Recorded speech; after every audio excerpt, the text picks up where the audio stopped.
आज के भाग दौड़ भरी जिंदगी में किसी के पास एक दूसरे के लिए समय नहीं है। अगर समय है तो अपना गुरु ज्ञान देने में भी चूकते नहीं है।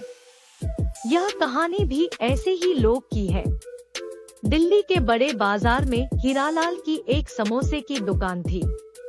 हीरालाल बड़े सीधे और सरल स्वभाव के व्यक्ति थे।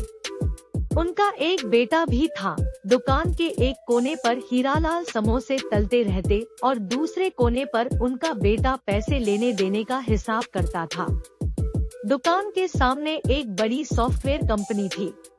कंपनी में दोपहर को जब लंच का समय होता तो कंपनी के लोग अक्सर हीरालाल की दुकान पर समोसे खाने आते थे। हुआ यूं कि एक दिन कंपनी के मैनेजर राजेश बाबू समोसे खाने आए।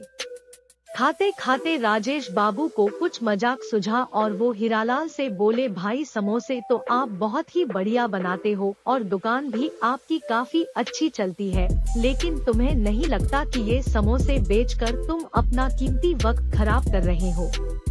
अगर थोड़ा और पढ़ लेते, थोड़ी और मेहनत करते तो मेरी तरह कहीं मैनेजर होते और ऐशो आराम की जिंदगी जी रहे होते। हीरालाल बेचारा सरल स्वभाव का आदमी था। वो बोला, मैनेजर साहब, आपके और मेरे इस काम में बहुत बड़ा फर्क है। आगे हीरालाल बोले, आपको याद होगा आज से करीब 10 साल पहले आप इस कंपनी में एक जूनियर के पद पर आए थे। उन दिनों आपकी पगार 10,000 रुपए महीना थी। मेरे पास तब दुकान तो थी नहीं, तो मैं उन दिनों टोकरी में समोसे बेचा करता था और मेरी कमाई करीब 1,000 रुपए महीना थी। आज 10 साल बाद आप मैनेजर बन गए और आपकी पगार है 50,000। मेरी अब अपनी दुकान है और मेरी कमाई है 2 लाख प्रति माह। लेकिन चलिए, पैसा ही सब कुछ नहीं होता। आपने अपने जीवन में जो मेहनत की है वो आपके बेटे के काम नहीं आएगी, वो आपके मालिक के बच्चों के काम आएगी। जब मेरा बेटा बड़ा होगा तो वो मेरी दुकान को संभालेगा और उसे कोई संघर्ष नहीं करना पड़ेगा।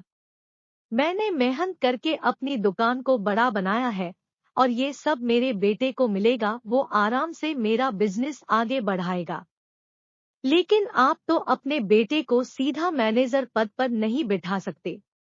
आपके बेटे तो फिर से वही जूनियर पद से मेहनत करनी पड़ेगी जो आपने की है। आपकी मेहनत का उसे ज्यादा फायदा नहीं मिल पाएगा। राजेश बाबू झेम से गए और बिना कुछ बोले समोसे के पैसे देकर वापस कंपनी रवाना हो लिए। दोस्तों, इस कहानी में नौकरी और बिजनेस की एक तर्कसंगत तुलना की गई है। हम ये नहीं कहते कि नौकरी करना बुरा है, दरअसल नौकरी भी अच्छी है।